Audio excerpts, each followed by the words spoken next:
This broadcast has been brought to you by the BBC, DFS, and a prominent Central Asian betting syndicate to which we owe crippling debts.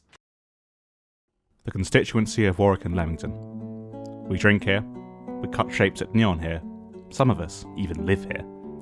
Although it's easy to get seduced by the glamour and charm of this, England's answer to Monte Carlo, Matt and I are here to rip off the town's mask and expose its true face. Though it might not seem like it, the truth is that these very streets are chock full of crunchy, nutty, syrupy history. Like honey badgers in the Okavango Delta, Barnaby and I are here to jauntily sniff out, crack open, and share the sweet, sticky goo of our local legacy. Leamington Spa, Le Spa de Livington, as is known in France.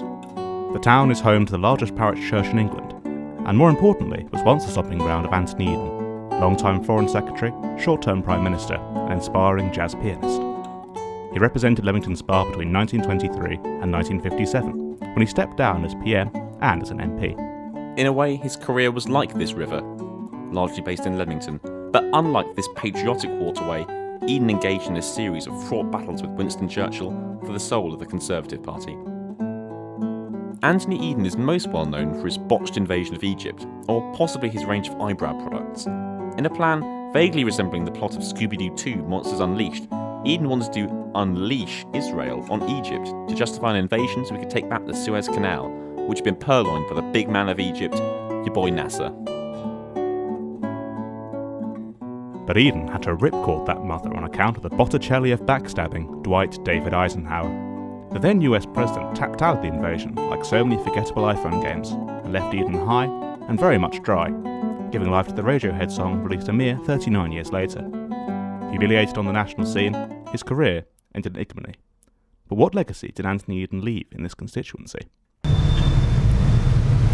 Viale's, the shop that, if nothing else, will gladly deal you chicken regardless of the state of your intoxication. But whilst the decor screams modern chic, this restaurant actually boasts a link to our man Eden.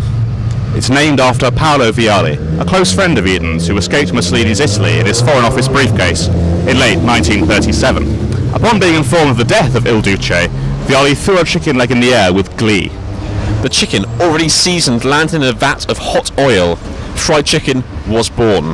That same vat of oil is still used today, testament to the joy of liberation and the worryingly lax food hygiene standard regime here in Warwickshire.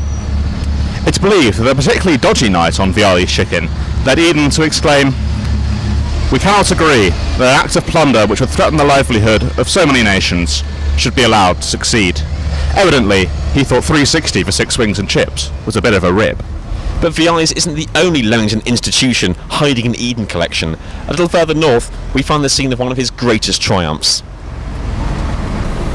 Smack.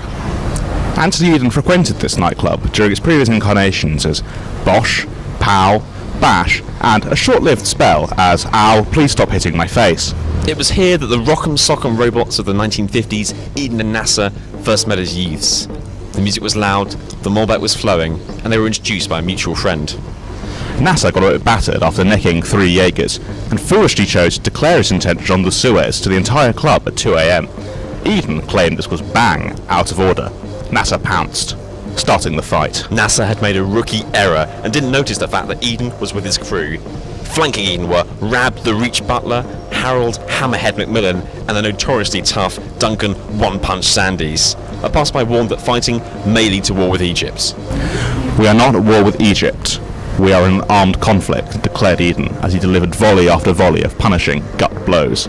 Eden and his Conservative posse delivered Palmerston-style gunboat diplomacy to the dictator, leaving him as dazed and confused as a Led Zeppelin single. Reeling, Nasser was left with only one memory of the evening: desire to nationalise a canal. Any canal. Eden swaggered out drunk on his own success and on the reasonably priced wine selection stocked by the venue. Little did he know that this little fiasco would forever colour Egypt-Britain relations. The man, the myth, the institution that was former MP for Warwick and Leamington, Anthony Eden, has directly touched the lives of almost every student to set foot in this fair town. For this we are truly grateful. Every regrettable drunken decision, every long-standing ambition that transpired to not been such a good idea after all, we owe it all to Mr. E.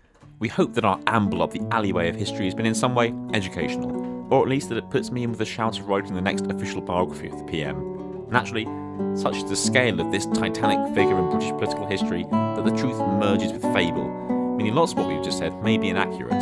Have a strong opinion on what is true and what isn't? Keep it to yourself. Goodbye. Goodbye. Shall we both do the goodbye? I said no such thing. You know, I could just